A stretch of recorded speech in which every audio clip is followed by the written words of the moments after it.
investments attractive for them. So that's the big bottom line. So remember how we have to adjust our present value method. We'll use expected cash flows in the numerator. And the second thing is incorporate a risk premium in the discount rate. Now, coming back to my point, why is it fair to say that the aggregate capital market is risk averse? Now let's turn it around. What we actually observe is that more risky things have higher returns, right? So, well, we actually observe the result that's been predicted by the theory. So if we now kind of turn the logic around, okay, the only way to explain that there is a risk premium must be that people are actually risk averse. Right? Risk averse means that there is a risk premium. And maybe finally adding on this, suppose actually that people were risk neutral. Risk neutral means they don't care about risk. Then what should happen to the risk premium? Well, it should be zero, right? Because people would treat the lottery and the certain payment exactly the same way. And actually this is a very nice assumption for problem sets, practice problems, because you can eliminate this whole risk component very easily. Right? So if you plug in a risk premium of 0 here, that means that the discount rate that risk-neutral investors use is always the risk-free rate, independent of how risky the actual investment is. Right? So please keep that in mind. Risk-neutral investors only use the risk-free rate as the discount rate. And conversely, you can make the point that if people were indeed risk-seeking, then that actually would imply a negative risk premium. Because they get some extra utility from the risk itself, actually. So that's why you can increase the price and lower the return. So we'll come back to a more detailed version of this later on. But I hope that the key relationship should be clear. Risky things now require a risk premium, and the reason for this is risk aversion. Right? It's a mandatory assumption that we have to make. So almost all big financial theories that we have work with the assumption of risk aversion. Right? But at least giving the arguments that we have here in the examples, I hope it's credible. Okay, summing up, what are the formulas that we have? Now these are the formulas under uncertainty. You see now that we have, in the numerator, we have the expected cash flow, and here in the denominator, we have a risk-adjusted discount rate. This is our expected cash flow. And here we have the risk-adjusted discount rate.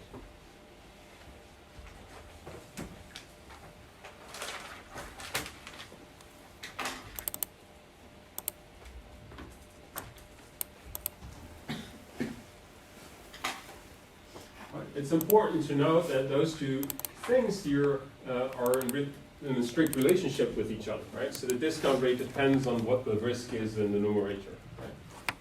If the risk in the numerator changes, your discount rate has to change as well, right? So you cannot kind of do this completely independent, right? So there's always kind of a matching between the risk of the numerator, of the cash flows that you have in the numerator, and the appropriate discount. Maybe let me kind of annotate this a little bit more here. So this was our risk-adjusted return here. So the first component here, that's representing the time value of money. And the second component is now compensation for risk.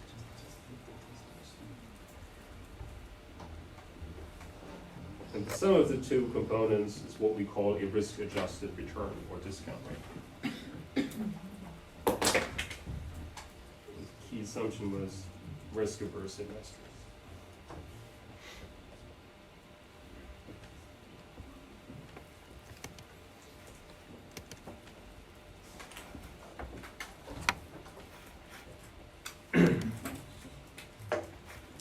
So most of the time, if we go back to how I teach our initial finance course in the bachelor series, we usually stick with kind of risk-free environments. to make it more simple in the bachelor's programs. But I hope that this extension here to have kind of multiple scenarios and probabilities is kind of straightforward, right? Expected value in the numerator, risk-adjusted rate in the denominator.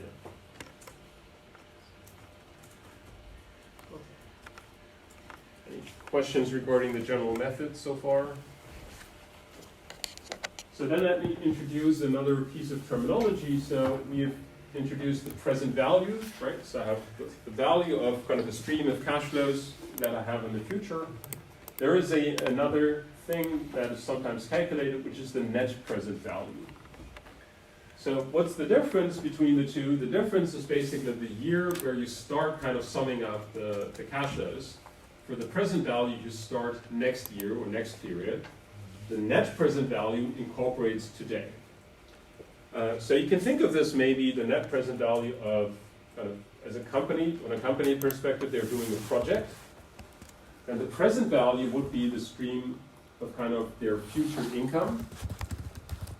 And in the net present value, you subtract your initial cost of investment.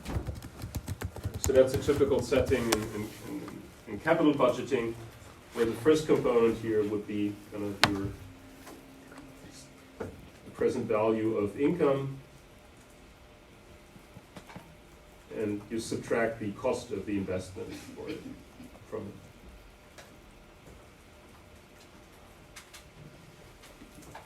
And typically you have to kind of, let's go back to the Tesla example. Tesla builds a plant here in Berlin, a factory, then I0 would be all the costs for constructing the factory today, and then the present value would be your stream of cash flows that you have from constructing the cars and selling them, so running the factory. Right. There's obviously a difference between the price that you get from selling the car minus the kind of cost of materials minus labor costs that you have throughout the years. So, but the simple difference is that for the net present value, you incorporate basically today's cash flows as well, or the costs that you have to kind of enter a project or a financial investment. Why is that important? So the net present value here is the number that you should look at for capital budgeting purposes. So companies should do projects which have a positive net present value. Right? That's your decision criteria. You compute this number here. Right? So in the Tesla example, you compute all your profits minus the value of all your costs. And if that number, the net present value, is positive, it is value adding. If it's negative, it destroys value. Right? So the net present value is actually your immediate change in value from undertaking the project. And that's our core capital budgeting rule, is do something if the net present value is positive.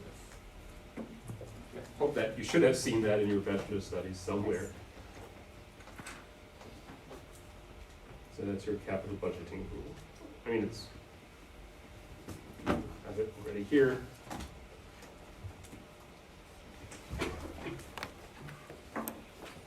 Now this is a note of caution. There are other capital budgeting rules around which might lead to different results, but they are basically flawed. So, for example, you can look at returns of projects as well. This is the so-called internal rate of return of a project, and the idea would be you pick a project with the highest return. However, that might lead to wrong decisions if you just look at the percentage change. For example, the return does not reflect the riskiness of something, right? So we've just established that the higher the risk, the higher the return. So if you compare two projects with each other, the one just being merely more risky, it will naturally have a higher return. Does it mean it's the better project? Well, you can't tell from the number. You should pick the one which has the highest net present value. So the net present value rule is the only correct rule and the only one you should use. All other rules can be added to it, but might lead to mistakes, basically. There is another one where you would look at amortization periods. That's the amount of time that is required to recoup your investment. It's a number in years. Again, a number in years might be misleading. There are natural projects which have just a long time until you get your money back.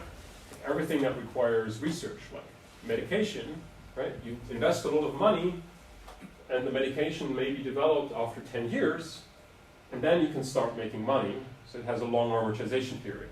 Does it make it bad? Not necessarily, right? If it's a good medication that heals lots of illnesses, well, you should do it, right? Again, just look at whether it has positive net present value or not. That's the only correct investment criteria that you should follow.